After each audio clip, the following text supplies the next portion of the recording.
wabarakatuh. Salam sejahtera buat kita semua. Anak-anakku sekalian, bagaimana kabar kalian hari ini? Doa saya semoga kalian dalam keadaan sehat semua, dalam keadaan yang baik.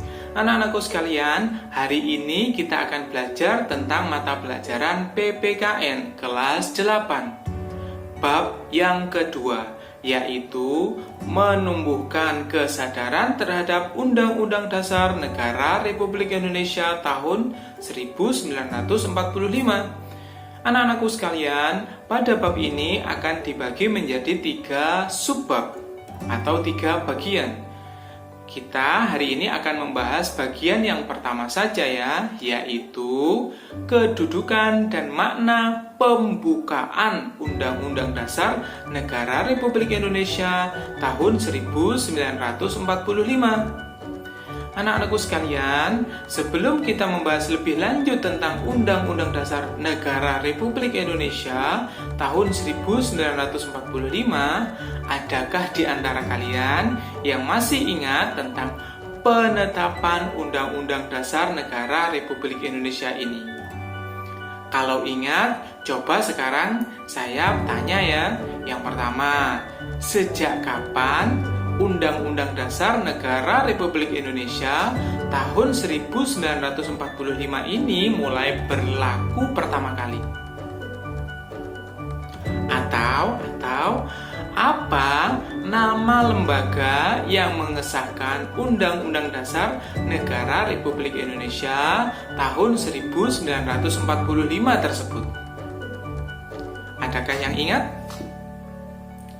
Nah, kalau misalnya kalian lupa, akan saya bantu dengan menyiapkan video berikut ini. Saya sudah siapkan sebuah video yang akan membantu kalian untuk mengingat kembali tentang sejarah Undang-Undang Dasar Negara Republik Indonesia. Kita saksikan terlebih dahulu ya video berikut ini.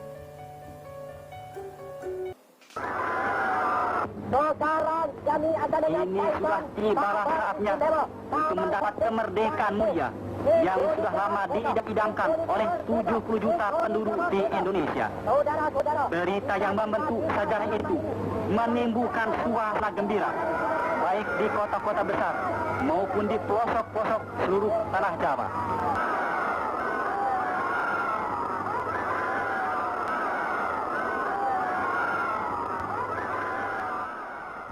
Proklamasi. Kami, bangsa Indonesia, dengan ini menyatakan kemerdekaan Indonesia. Hal-hal yang mengenai pemindahan kekuasaan dan lain-lain diselenggarakan dengan cara saksama dan dalam tempo yang sesingkat-singkatnya. Jakarta. Proklamasi Kemerdekaan Indonesia dibacakan oleh Insinyur Soekarno pada tanggal 17 Agustus 1945 di halaman kediaman Soekarno, Jalan Pegangsaan Timur 56 Jakarta, di tengah suasana yang tegang karena sewaktu-waktu Jepang bisa menyerbu mereka.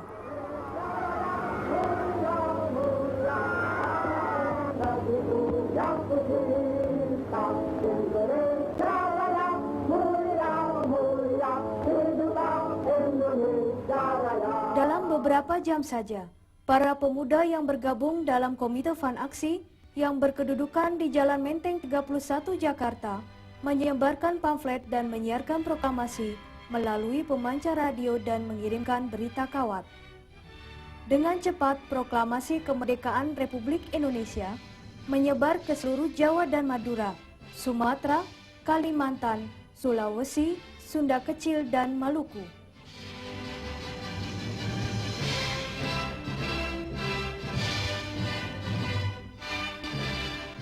Sesungguhnya kemerdekaan itu ialah hak segala bangsa.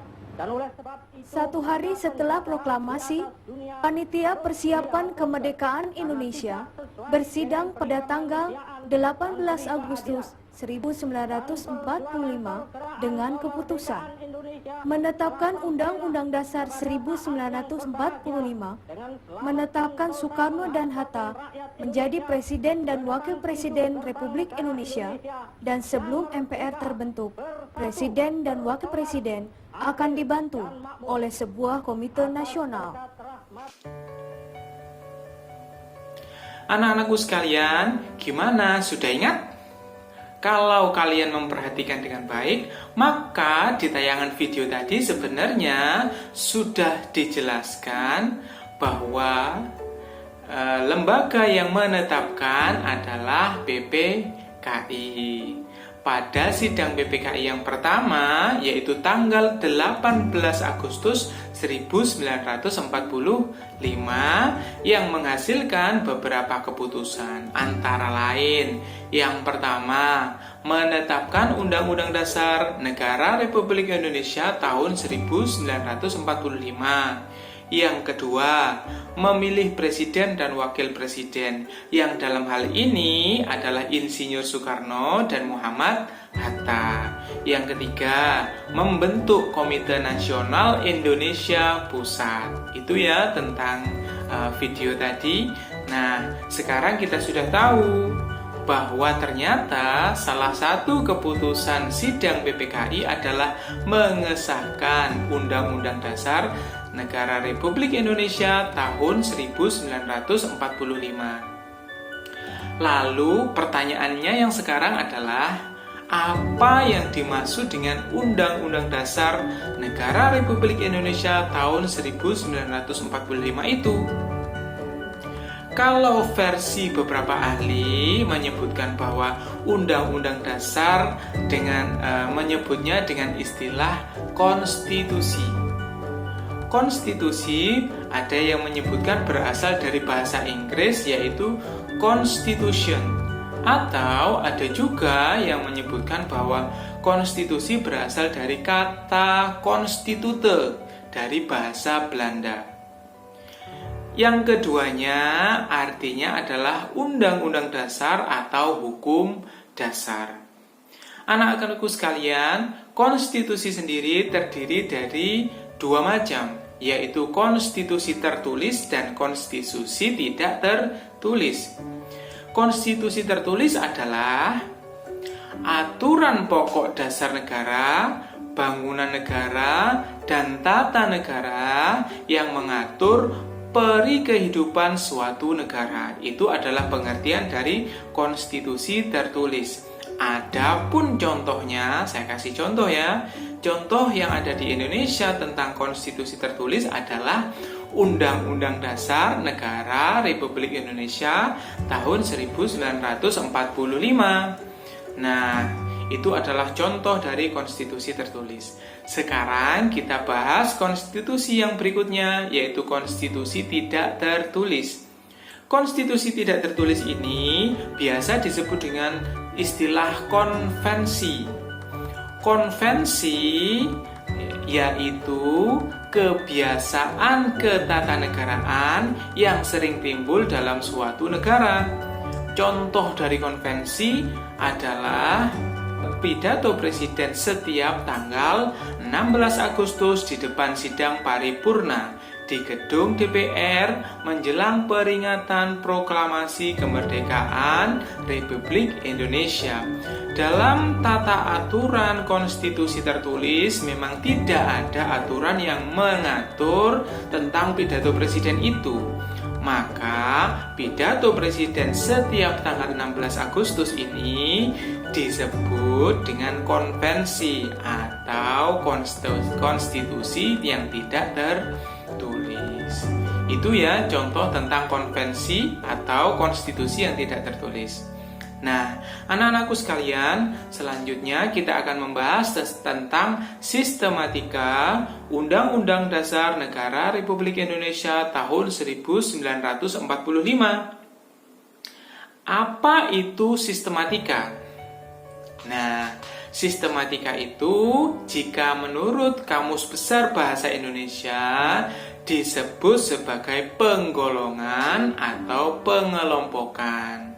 Nah, sistematika Undang-Undang Dasar Negara Republik Indonesia tahun 1945 ini dibagi menjadi dua, yaitu sebelum amandemen dan setelah amandemen.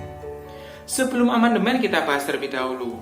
Sebelum amandemen, Undang-Undang Dasar Negara Republik Indonesia tahun 1945 ini terdiri dari tiga bagian. Bagian pertama adalah pembukaan. Bagian yang kedua adalah batang tubuh. Batang tubuh ini isinya tentang pasal-pasal ya. Yang ketiga adalah penjelasan. Nah, anak-anakku sekalian, saya rinci berbagian. Yang pertama, sebelum amandemen, yang pertama adalah bagian pembukaan, terdiri dari 4 alinea.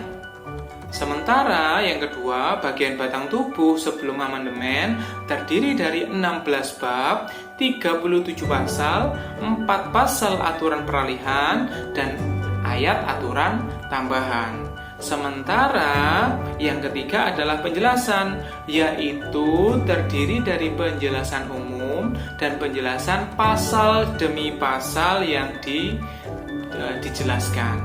Itu ya terkait dengan penjelasan. Terus kemudian setelah kita membahas tentang Undang-Undang Dasar 1945 sebelum amandemen, sekarang kita bahas yang kedua, yaitu Undang-Undang Dasar setelah amandemen. Nah, setelah amandemen ini tersisa menjadi hanya 2 saja. Yang pertama adalah pembukaan, terdiri dari 4 alinea. Yang kedua adalah pasal-pasal. Nah, atau batang tubuh, terdiri dari 21 bab, 73 pasal, 3 pasal aturan peralihan, dan 2 ayat aturan tambahan.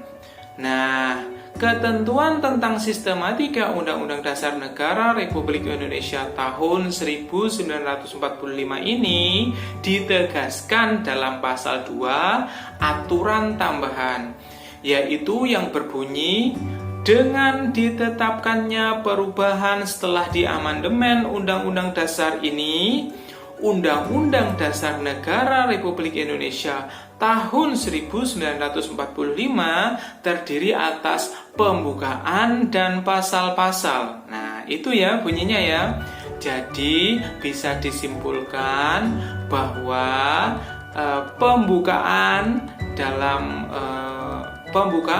Undang-Undang Dasar adalah bagian tidak terpisahkan dari Undang-Undang Dasar itu sendiri.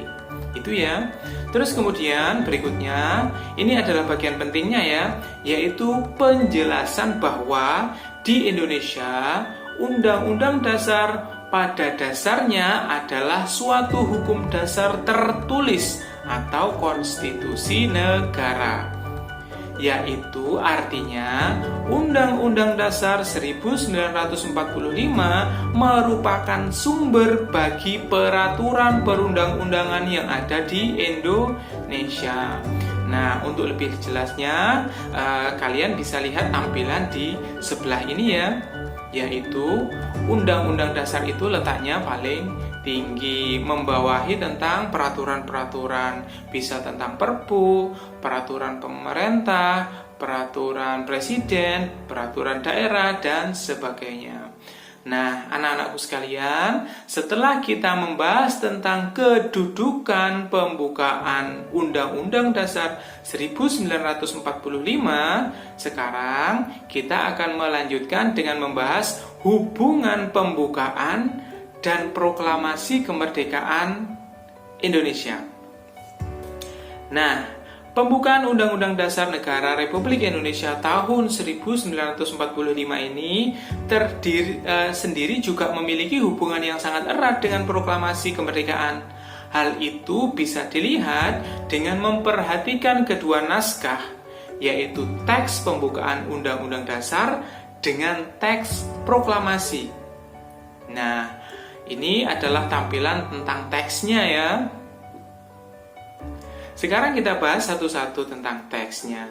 Teks proklamasi kemerdekaan memuat 2 hal yang pokok, yaitu berisi tentang pernyataan kemerdekaan bangsa Indonesia. Yang kedua adalah tindakan yang harus segera dilakukan dengan pernyataan kemerdekaan tersebut. Saya ulangi lagi ya, teks proklamasi kemerdekaan memuat dua hal pokok, yaitu yang pertama, pernyataan kemerdekaan bangsa Indonesia. Yang kedua, tindakan yang harus segera dilakukan dengan pernyataan kemerdekaan. Nah, lalu hubungannya dengan pembukaan apa? Kita bahas yang pertama, yaitu pernyataan kemerdekaan bangsa Indonesia. Pernyataan ini ternyata juga bisa ditemukan pada alinea pertama, kedua, dan ketiga pada pembukaan Undang-Undang Dasar Negara Republik Indonesia tahun 1945. Itu karena alinea pertama, kedua, dan ketiga ini memang merupakan uraian terperinci dari kalimat pertama proklamasi kemerdekaan itu. Gitu ya, itu. Untuk yang kemudian yang kedua, yaitu tindakan yang harus segera dilakukan dengan pernyataan kemerdekaan. Itu tercantum pada terjemahan dari teks proklamasi kemerdekaan. Lalu hubungannya dengan pembukaan apa? Nah, itu ternyata pada alinea keempat pembukaan Undang-Undang Dasar memberi arah pertanggungjawaban terhadap pelaksanaan proklamasi kemerdekaan yang sesuai dengan isi pokok yang kedua yang terdapat pada teks proklamasi kemerdekaan. Kalau yang pertama tadi cocok dengan alinea yang pertama, kedua, dan ketiga pada pembukaan, pada teks proklamasi yang kedua, isinya tindakan yang harus segera dilakukan dengan pernyataan kemerdekaan ini ternyata juga cocok dengan alinea yang keempat pada pembukaan Undang-Undang Dasar Negara Republik Indonesia tahun 1945. Nah, dari penjelasan tersebut bisa disimpulkan bahwa pembukaan Undang-Undang Dasar dan teks proklamasi kemerdekaan merupakan satu kesatuan yang bulat. Dan sebagai tambahan informasi ya, bahwa pembukaan Undang-Undang Dasar Negara Republik Indonesia itu tidak boleh dirubah, tidak boleh juga diamandemen oleh siapapun, termasuk MPR sekalipun. Hal ini karena di dalam pembukaan Undang-Undang Dasar Negara Republik Indonesia tahun 1945 terdapat teks Pancasila yang merupakan dasar dan ideologi negara Indonesia yang sifatnya sudah bersifat final, artinya tidak bisa dirubah lagi. Jika merubahnya, itu sama halnya dengan membubarkan Negara Kesatuan Republik Indonesia, dan itu jelas tidak akan terjadi atau tidak boleh terjadi. Nah, setelah kita membahas tentang hubungan antara teks proklamasi dengan pembukaan Undang-Undang Dasar Negara Republik Indonesia, sekarang kita akan membahas yang ketiga, yaitu pembukaan pembukaan memuat pokok kaidah negara yang fundamental. Sekarang kita bahas terlebih dahulu apa yang dimaksud dengan kaidah. Kaidah adalah aturan. Lalu apa yang disebut dengan fundamental?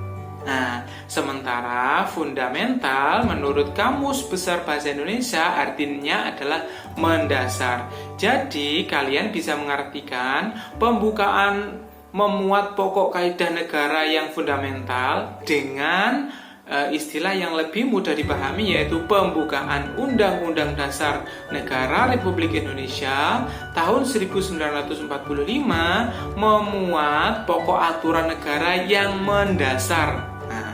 Peraturan yang mendasar ya. Undang-Undang Negara Republik Indonesia tahun 1945 terdiri atas pembukaan dan pasal-pasal. Nah, oleh karena itu, jika dilihat dari tertib hukumnya, tertib hukum berarti urutan hukumnya, bisa diartikan bahwa keduanya memiliki kedudukan hukum yang berbeda.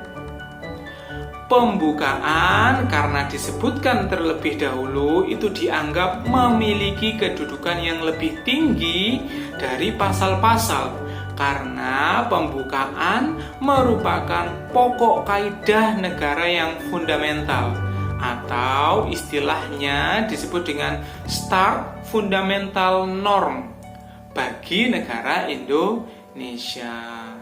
Sebagai pokok kaidah negara yang fundamental, pembukaan dianggap telah memenuhi syarat.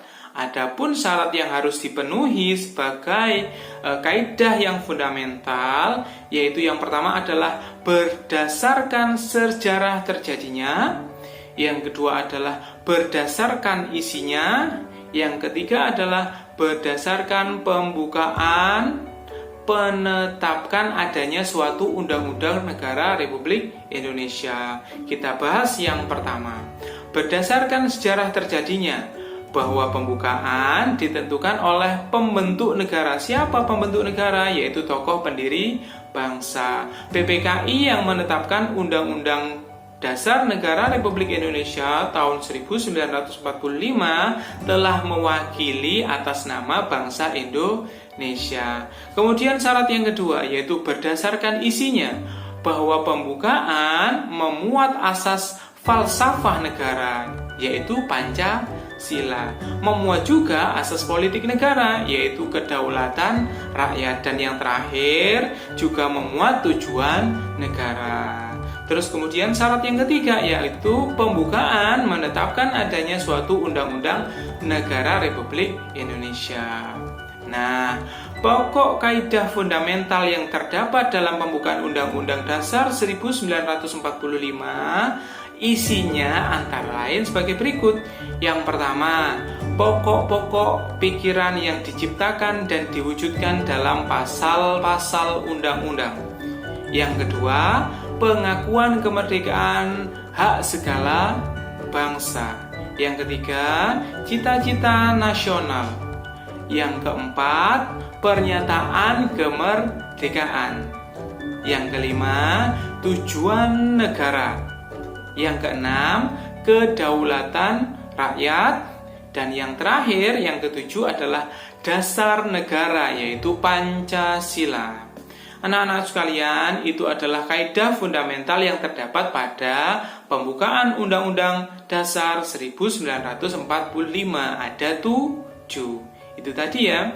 Nah, setelah kita belajar tentang pembukaan Undang-Undang Dasar yang dianggap sebagai pokok kaidah fundamental, sekarang kita membahas berikutnya, yaitu yang keempat, yang membahas tentang makna alinea dalam pembukaan.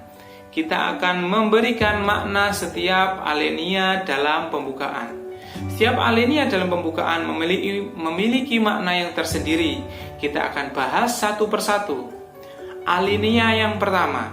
Alinea pertama dalam pembukaan Undang-Undang Dasar 1945 berbunyi bahwa sesungguhnya kemerdekaan itu ialah hak segala bangsa, dan oleh sebab itu maka penjajahan di atas dunia harus dihapuskan karena tidak sesuai dengan pri kemanusiaan dan pri keadilan. Itu ya isinya tentang alinea yang pertama pada pembukaan. Nah, berdasarkan teks pada alinea pertama tersebut, maka makna alinea pertama ini adalah menunjukkan keteguhan dan tekad bangsa Indonesia untuk menegakkan kemerdekaan dan menentang penjajahan. Pernyataan ini tidak hanya tekad bangsa Indonesia untuk merdeka, akan tetapi juga berdiri di barisan paling depan untuk menghapus penjajahan di muka bumi. Itu adalah penjelasan tentang makna alinea yang pertama. Kemudian kita lanjutkan pada alinea yang kedua ya. Alinea kedua berbunyi seperti ini. Dan perjuangan pergerakan kemerdekaan Indonesia telah sampailah kepada saat yang berbahagia, dengan selamat sentosa mengantarkan rakyat Indonesia ke depan pintu gerbang kemerdekaan negara Indonesia yang merdeka, bersatu, berdaulat, adil, dan makmur. Nah, itu adalah isi tentang alinea yang kedua. Berdasarkan teks pada alinea kedua tersebut, maka makna alinea kedua adalah menunjukkan ketepatan dan ketajaman penilaian bangsa Indonesia Beberapa hal yang tercantum dalam alinea kedua antara lain adalah sebagai berikut. Yang pertama, bahwa perjuangan bangsa Indonesia telah sampai atau telah mencapai tingkat yang menentukan. Yang kedua, bahwa momentum yang telah dicapai harus dimanfaatkan untuk menyatakan kemerdekaan. Yang ketiga, kemerdekaan harus diisi dengan mewujudkan negara Indonesia yang merdeka, bersatu, berdaulat, adil, dan makmur. Itu tentang alinea yang kedua ya. Nah, sekarang kita lanjutkan pada alinea yang ketiga. Alinea yang ketiga ini berbunyi, atas berkat rahmat Allah yang Maha Kuasa dan dengan didorongkan oleh keinginan luhur supaya berkehidupan kebangsaan yang bebas, maka rakyat Indonesia menyatakan ini kemerdekaannya. Menyatakan dengan ini kemerdekaannya. Nah, berdasarkan teks pada alinea ketiga tersebut, maka makna alinea ketiga ini adalah menyatakan bahwa kemerdekaan didorong oleh motivasi spiritual, yaitu kemerdekaan yang dicapai oleh bangsa Indonesia merupakan berkat rahmat Allah yang Maha Kuasa. Yang tanpa ada bantuan Allah, maka Indonesia tidak akan pernah merdeka. Allah dalam hal ini adalah representasi dari Tuhan yang Maha Kuasa. Itu tentang makna dari alinea yang ketiga. Sekarang kita membahas makna alinea yang keempat. Makna alinea keempat ini yang paling panjang ya, saya bacakan. Kemudian daripada itu, untuk membentuk suatu pemerintahan negara Indonesia yang melindungi segenap bangsa Indonesia dan seluruh tumpah darah Indonesia, dan untuk memajukan kesejahteraan umum, mencerdaskan kehidupan bangsa, dan ikut melaksanakan ketertiban dunia yang berdasarkan kemerdekaan, perdamaian abadi, keadilan sosial, maka disusunlah kemerdekaan kebangsaan Indonesia itu dalam suatu Undang-Undang Dasar Negara Indonesia yang terbentuk dalam suatu susunan negara Republik Indonesia yang berkedaulatan rakyat dengan berdasar kepada ketuhanan yang Maha Esa, kemanusiaan yang adil dan beradab, persatuan Indonesia, dan kerakyatan yang dipimpin oleh hikmat kebijaksanaan dalam permusyawaratan perwakilan, serta dengan mewujudkan suatu keadilan sosial bagi seluruh rakyat Indonesia. Itu adalah bunyi tentang alinea yang keempat. Alinea keempat ini berisi prinsip-prinsip negara Indonesia, yaitu yang pertama, tujuan negara akan diwujudkan oleh pemerintah negara. Yang kedua, ketentuan diadakannya Undang-Undang Dasar. Yang ketiga, bentuk negara, yaitu bentuk republik yang berkedaulatan rakyat. Yang keempat adalah dasar negara. Dasar negara apa?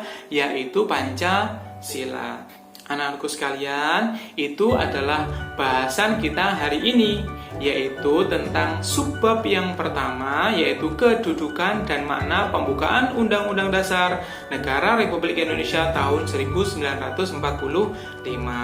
Ada kurang lebihnya saya mohon maaf. Semoga apa yang kita pelajari hari ini bisa mendatangkan manfaat kepada kalian dan kepada kita semua. Anak-anakku sekalian, untuk itu saya akhiri pelajaran hari ini. Akhirul kalam, wabillahi taufiq wal hidayah. Assalamualaikum warahmatullahi wabarakatuh. Salam sejahtera buat kita semua.